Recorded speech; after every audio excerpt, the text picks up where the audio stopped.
a track that I have on my playlist many years on is Taral Hicks, "Distant Lover." Yeah. It's and I actually I have the extended 6 minute version of it. So I just love the continuous the beats. Di, din, di, di, din, di. How did that come about? And people Uh, ask about how come she didn't come up with something else after that. But anyway, but how did the whole project come about? that was saying we were working with Motown and doing stuff with Motown, so they was like, we got this artist Taral Hicks, saying, can y'all come up with something for her, because they was looking for her to be like the next Whitney, or saying vibe. So initially Ted had a song that he had for Whitney, saying, and they end up using it, saying the Anyway song. Okay. That was a record for Whitney. So they end up using it, saying, but it was like, okay, I like the record, but can we do some other stuff? So he just basically just like, yo, we got Terrell, we're gonna do this record. Y'all come up with something while we got her here. And while she was recording, we were recording the Anyway record, I was working on, saying something myself. So um it was myself and Sherry Blair, just kind of like putting down this vibe. And I was like, okay, saying, then she was like, Distant Love. And I was like, well, that could work, saying. People might play off the whole Distant Lover, the old school Distant Lover vibe, Yeah, yeah, yeah, saying, because of the title, but the record doesn't really sound like that. yeah. So, we just started putting the record together, and we brought Terrell in to start playing around with demoing it. And, saying, Ted was like, I like this record, saying, let's go, and let's go to the A room, and let's get the vocals up. Because we always started stuff in the little pre-production lab, which was our B room. Okay. And then so we got that record finished.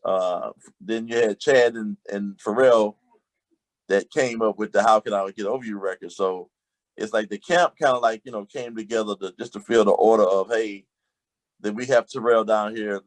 Let's see how many records we can come up with. Okay. How many did you guys do with her? Um, Four, I think, all together. Okay. Okay.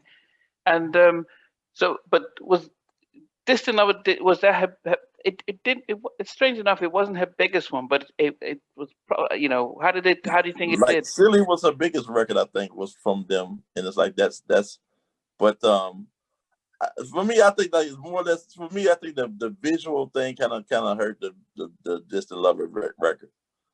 Like Mm, the visual, because like then it's like everybody was watching videos, and the video was kind of, yeah. what I'm saying. But I know that like a couple places that like a couple of the record the programmers like would play that record, every morning. Like in Virginia here, they would play it every morning. So it Oh, was like the theme song here for like months. What I'm saying? They wow. were just like, the morning radio show, we get up and that's the record that we'll play. Yeah, yeah, yeah. I mean that's still one of my favorite ones, especially the extended stuff. But you're right. I think the visuals probably did hurt it when the Blackstreet stuff was going on and they're touring. What were you guys? We just working on the remixes, or We were what was working on coming in? remixes, anything that came through the door that needed production on. I got the How Can I Get Over You remix was one of those projects that I got to work on. It was a remix for Terrell's How Can I Get Over You Okay, that Chad and them did. So they came back to us for the remix, and then L and I did that together. okay. Who? Oh, who? L Cool J. Oh, okay. Yeah, so we did that record together, and then I think we ended up doing a remix to. I think we did a remix to Distant Lover. And I did that with Grand Poobah. Oh, so had you? Were you still under with Ted by this time? Yeah, I still under all this stuff. I still was under Ted. You know what I'm saying? I still was under Ted. I didn't leave Ted until I was kind of like going from Ted when we were doing the Case album stuff with, saying Another Minute stuff. I was kind of like out of the door at that point. Okay. Now you mentioned Chad and Pharrell.